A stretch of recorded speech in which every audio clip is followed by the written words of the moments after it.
What's good, YouTube? It's your boy Stats with Evan, and I'm here to preview this weekend's three-game series between my Washington Nationals and the New York Mets. Let's get it popping. Coming into this week, the Nationals are 61-53, the Mets are 59-56.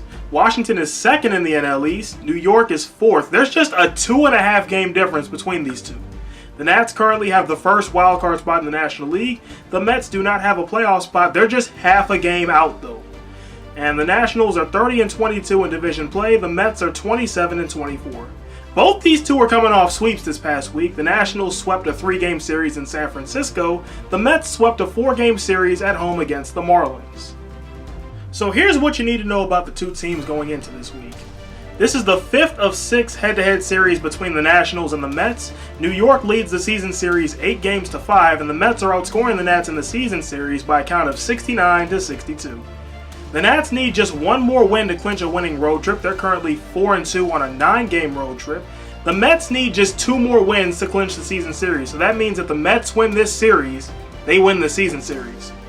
This is the first time these two have met head-to-head since May 20th through the 23rd, when the Mets swept a 4-game series against the Nationals at Citi Field. Since then, the Nats are 20 games above 500. I felt that's worthy to be noted. And another interesting thing about this series is that each team has won a series at their home ballpark and another one in the other team's ballpark.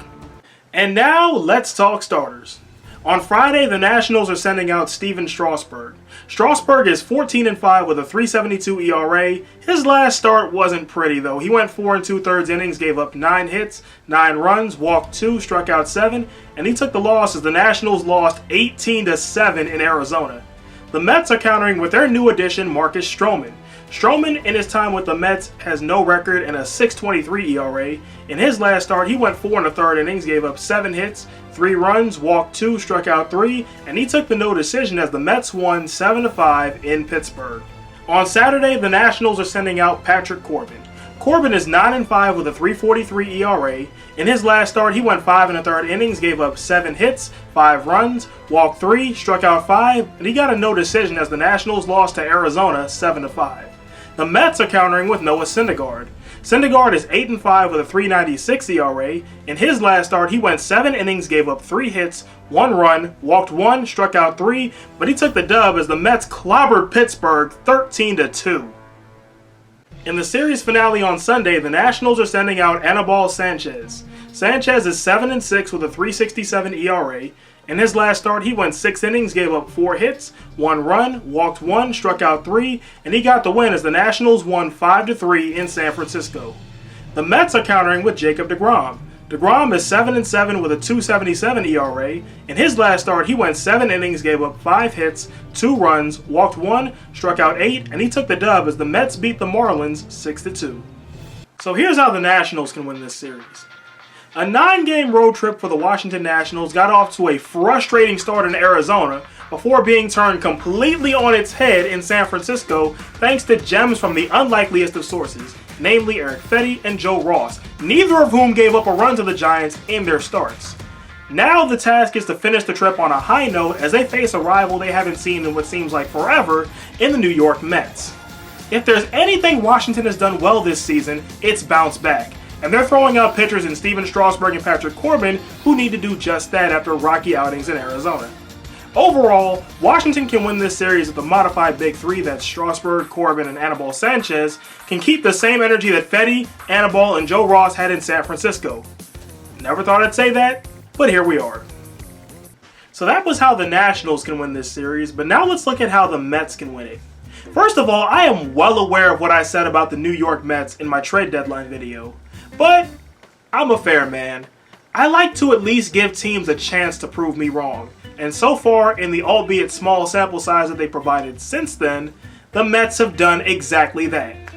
New York is a league best 8-1 since the July 31st trade deadline, but all those games were against lesser competition in the form of the Chicago White Sox, Pittsburgh Pirates, and Miami Marlins. However, as a Nationals fan, I can't quite discount them for this because the Nationals went through this same thing in June and ended up with a wild card spot that they've held for the better part of a month now. As for this weekend, the Mets face what I like to call a litmus test because they've been doing well lately, but now is their time to prove that what they're doing now is for real. So the first game on Friday will go a long way in determining the winner of this series, so I'll say New York can win with a strong start from Stroman to get the series to Thor and DeGrom. So here's my thoughts on the series. This is going to be another good series. Both teams are sending out their 3 best pitchers this weekend, or in the Nationals' case, the best 3 they have available since Scherzer's still out with a back problem. In a no-holds-barred, all-out fight to the finish. Since the All-Star break, the Mets have been the best pitching staff in the National League, pitching to the tune of a .277 ERA. Only Cleveland has been better over this span. The Nationals were in the top 10 in baseball in this same regard, until recently when a nightmare series in Arizona knocked them down to 12th.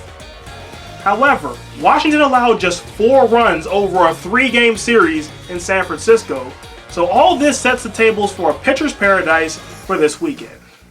Add on to that, these two have posted similar offensive numbers since the break, and there's not much difference between these two across the board. That's not to say there's no difference, however. The Nationals have played all but 2 series since the All-Star break against teams that are within 5 games of a playoff spot. The last series that doesn't quite fit this description was July 23rd through the 25th against the Rockies. The Mets have only played 2 such series, not counting this one, and the last one was July 19th through the 21st in San Francisco. The Nationals appear to be the more battle-tested team, so I'll say they win 2 out of 3. So what do y'all think? Who's taking this series? Is it the Nationals or the Mets? Let me know in the comments, and until next time, I'm Stats with Evan, and I hope you have a 100% day. See y'all later.